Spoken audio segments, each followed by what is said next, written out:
So you have a dream of shipping your RV or van across the Atlantic and starting a new life in Europe every day in foreign countries. Sounds amazing, and it is. But it is also very daunting and very overwhelming to think about the whole process of actually doing it. In this video, we're going to share 12 generalized mistakes and give you dozens of priceless tips to help you pull this off and make your dreams come true. We are Ben, Rebecca, and Lucy. In 2021, we shipped our camper van, Denny, across the Atlantic to start a new life, exploring Europe. In addition to travel films, we are also producing educational and informative videos about life on the road. And welcome to one of those videos. Well, it's a breezy day here on a farm in central England and a good day to film inside the camper. I'm going to start off with things that you need to resolve before departing on this new adventure. First off, do you have the right vehicle? It is a whole nother game over here in Europe. I have 4 kind of key points here. Does your vehicle have a cassette toilet? Because the traditional dump stations that one would find in, we'll call it North America, just are very few and far between. I'm not saying they're non-existent, but it is designed to work with the cassette toilets. And you also need to consider fuel sources. And I say that primarily in regards to propane. Propane is unique here because a lot of the countries have different fittings. So you're going to need to be prepared. And also, when shipping your vehicle across the Atlantic, propane is an added complication. We've heard some folks need to get their tanks certified that they are empty. I'd also like to talk a little bit about electrical. Yes, they have different electricity over here in England, and you're going to need to figure out a way of dealing with it. Yes, it is possible to have enough solar and enough batteries that you rarely need to plug in, but there are going to be times when you want to park in the shade and run your air conditioner, or it's just going to be flat out cloudy for long periods of time. And no matter how big your lithium battery bank is, it's going to start running down. So we bought this transformer box. It's good. It's adequate. I'm not too excited about it since I talked to Dan from Molly Mish.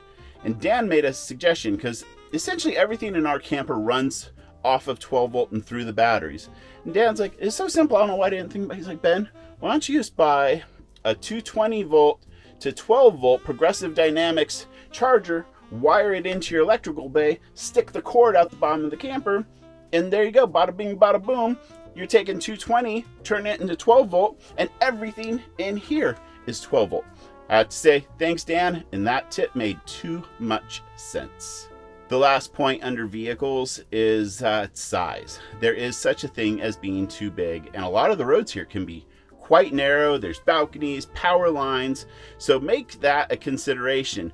Yeah, it could be done shipping your 40-foot diesel pusher over here. You would have to definitely plan your routes accordingly, and it is possible. But over here, the smaller your vehicle, the better and easier your life is going to be. These films are produced with your support, the Outliers YouTube community. Click join on our channel for early video releases, exclusive content, increased engagement, and so much more. The second mistake you can make is under budgeting how much you're going to spend for the entire process. Now, shipping our vehicle across the Atlantic with its size dimensions, and we opted for insurance, was a little bit under $4,500 US. I have heard that prices have gone up in the past 8 months for obvious reasons with what's happening in the world. But it's not just the shipping that you need to think about. If you're traveling full time, you're going to need to have a place to stay when you drop your vehicle off at the port. You're going to need to, maybe even if you're solo and don't have friends or family to help, rent a vehicle because it's you're rolling home and your vehicle. Then you're going to have to fly across the Atlantic. Then you're going to need to get lodging over here in Europe, and one thing after another. So like I just said, $4,500 with insurance to ship our truck across the Atlantic. Well, all in all, by the time it was said and done, we were pushing close to $15,000 for the entire venture. So just don't make the mistake of under budgeting how much it's going to cost. Number 3, you want to make sure to pick the correct shipping agent. So how the process works is you don't just call up ABC Shipping Company and book your vehicle across the Atlantic, you go through a shipping agent, and that shipping agent actually lines up all the logistical stuff for you. And you want to make sure you choose the correct agent for you. We did not go with the cheapest agent. We went one who was in the neighborhood with the better prices. But his name is Martin from IVSS, and he's a world traveler himself. But what we really valued from him is he took the time to respond to our email questions and even got on the phone with us to answer those questions. It's just easier to talk out instead of type out in a text. He also recommended which ports to leave and arrive in because there are unique problems. Some routes have a lot of theft. Some routes or ports have a lot of paperwork problems, like they lose your stuff. Some are very susceptible to weather. Some countries require certain requirements when you do come in. We opted for Belgium based off of Martin's recommendation, but we've heard rumors that some countries charge you a deposit. Yes, it is refundable when you leave, but sometimes you might have to return to that country. So make sure you just pick an agent that gives you a good vibe and makes you feel warm and cozy that it's going to work and you're going to see your vehicle on the other side and make your dream come true. Number 4, make sure your paperwork is in order because there's going to be a lot of it. If you have a dog, the dog's going to have its own set of paperwork and health inspections that they're going to have to obtain. Your vehicle's going to have paperwork.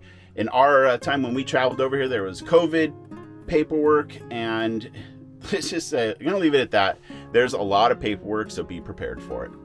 The 5th mistake is expecting your vehicle to depart on time and arrive on time. There are so many variables. These are massive ocean-going ships picking up things and vehicles and equipment in all different ports, and there's weather. There's a lot of variables.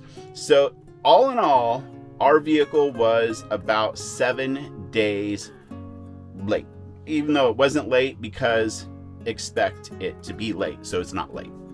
And the 6th big mistake is under budgeting day-to-day life. Let's face it, it's been this way for a while, but gasoline and diesel is more expensive here in Europe. We have seen it as high as $9.50 a gallon. We converted that. And they sell it by the liter here, but you're dealing with currency exchanges. In England, it's the pound, and in pretty much most of the European countries, it's going to be the euro. You're here to travel, you're here to do things, so you're going to end up eating out more, especially eating out, and that adds up. So make sure you factor in entertainment expenses into that budget.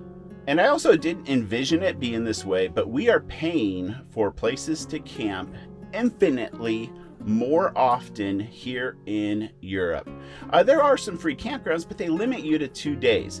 And 2 days is great if you're visiting a town, but if you're not in a race and you want to maybe, get to know the people in the town and stay 4 or 5 days, you're going to have to find a paid campground. So just make sure you do not under budget your day-to-day living expenses. The 7th mistake is underestimating the requirements for the Shengen Zone. And Shengen Zone is pretty much, aside from England and Ireland and Scotland, it's all the main countries that you think of in Europe: Germany, Italy, France. And you're only allowed, as Americans, to stay in Schengen 90 out of 180 days. Now, if you're traveling fast, if you're only spending 3 months in Europe, that probably won't be an issue because you're going to be bouncing all over the place. But if you're not in a race around the world and you want to, like I said, savor it, 3 months is not very long at all. There's so much to see and do here, and it's painful. I'll just leave it at that. It is painful driving past Venice, in our case, twice on this trip so far, and not actually seeing Venice because we were dealing with other real life things and that Schengen clock. One way a couple of our friends have overcome this, and you may want to look into it yourself, is getting temporary residency in one of the countries. For example, Portugal, I think, seems to be a popular one because they don't do double taxation, because that's a big thing. Get a digital nomad visa or a temporary residency visa, and then you're taxed in the United States and you're taxed in Spain, for example. That's not cool, and that will really throw your budget out of whack. So there you go. That's the Shengen Zone for you. And just keep it in the back of your mind that it's a little more difficult to navigate than you just think of at first glance. Number 8 is a unique mistake, and I hope the world is moving beyond it, that you don't have to deal with it. But we shipped over in the middle of the Delta wave. Now, keep in mind, we've been all dealing with COVID for over 2 years now. But the summer of 2021, everything was looking good over here. And then, obviously you can't predict the future. Sometimes you just got to take action and do things. Well, and also things need to be set up in advance. So we set it up, and lo and behold, we arrive, and it is the middle of the Delta wave. You have to have an app on your phone, and they scan the barcodes or the little QR codes, and the cops will go into restaurants to make sure restaurants are enforcing this. Just compared to the United States, from what we have seen, they do take the COVID regulations to a whole new level here in Europe. But good news, June 2022, we're rocking England and the UK just like everyday life, and I really hope the world stays on that track. The 9th mistake is thinking that it's going to be warm here in the winter. Generally speaking, a good brunt of Europe sits at a lot higher latitude than the United States. And one of my mistakes, I thought Croatia, with its beautiful crystal clear water, might be a warm place in the winter, and it was not. It was not bitterly cold like home in Alaska, but when the daily high is 40, maybe 45, your heater is going to be running all the time. That causes condensation issues.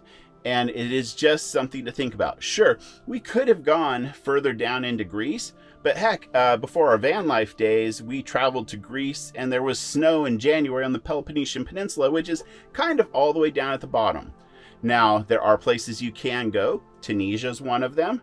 Turkey, if you get to the right areas, can be warmer. And down at the bottom of Spain, I think you get closer to those latitudes of Southern California.